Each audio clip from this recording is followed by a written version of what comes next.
सर्वदा सेव्य दादाजी श्री गोकुलनाथ प्रभुचरण शरण अनुरक्त समस्त सेवक वैष्णव वृंद, આજે શ્રી હરિદિવસના અનેક અનેક આશીર્વાદ અને શુભેચ્છાઓ।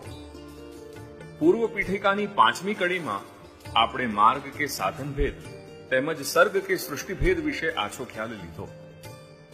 હવે શાસ્ત્રના તાત્પર્ય રૂપે શ્રી મહાપ્રભુની દૃષ્ટિથી ફળભેદનો પણ વિચાર કરી લઈએ। પ્રવાહ માર્ગીય જીવોની કામના અને તેઓના આચરણને અનુકૂળ કે પ્રતિકૂળ પરિણામ કે ફળ શ્રી પ્રભુ પોતે જ પોતાની ઈચ્છા અનુસાર નિર્ધારિત કરતા હોય છે। જ્યારે મર્યાદા માર્ગીય જીવોને વેદ આજ્ઞામાં દર્શાવેલા વિધિ વિધાન પ્રમાણે ધર્મ અર્થ કામ મોક્ષ આ ચતુર્વિધ પુરુષાર્થોના અનુષ્ઠાનના પરિણામ સ્વરૂપે વેદાદિ શાસ્ત્રોમાં નિરૂપિત અનેક પ્રકારના મોક્ષ રૂપે ફળ શ્રી પ્રભુ આપતા હોય છે। ત્યારે પુષ્ટિ માર્ગીય જીવોની અહૈતુક ભજનાનંદ સંબંધી સમસ્ત મનોરથોની પૂર્તિ પ્રભુ શ્રી કૃષ્ણ પોતાના આધિદૈવિક સ્વરૂપ થકી જ કરતા હોય છે। ગીતામાં શ્રી પ્રભુ આજ્ઞા કરે છે કે આસુરી જીવોને હું નિરંતર અશુભ યોનિઓમાં નાખતો રહું છું।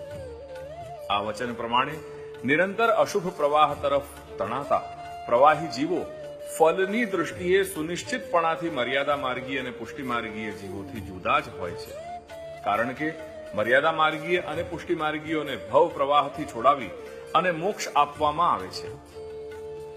આ પ્રમાણે માર્ગ કે સાધન ભેદ, સર્ગ કે સૃષ્ટિ ભેદ અને મર્યાદા માર્ગ તથા પુષ્ટિ માર્ગના પુરુષાર્થ આચરણની દૃષ્ટિએ મળનારા ફળ ભેદથી જીવ ચૈતન્ય સ્વરૂપ સૃષ્ટિ, તેઓના અગ્રેસર થવાના માર્ગ અને તે માર્ગથી સિદ્ધ થનારા ફળ, આ ત્રણેય વ્યવસ્થાઓને ભારતીય આસ્તિક સનાતન સમાજને સુનિશ્ચિતપણાથી જુદા જુદા માનવા જોઈએ।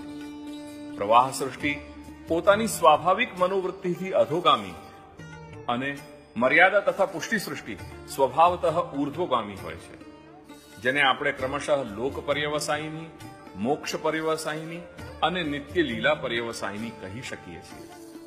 તેથી શ્રી ગોકુલનાથ પ્રભુચરણ શરણ અનુરક્ત સમસ્ત સેવક વૈષ્ણવજન, આવો આપણે આપણા બીજ ભાવાનુસાર નિત્ય લીલાના પથિક બનવાનો દ્રઢ સંકલ્પ કરી લઈએ।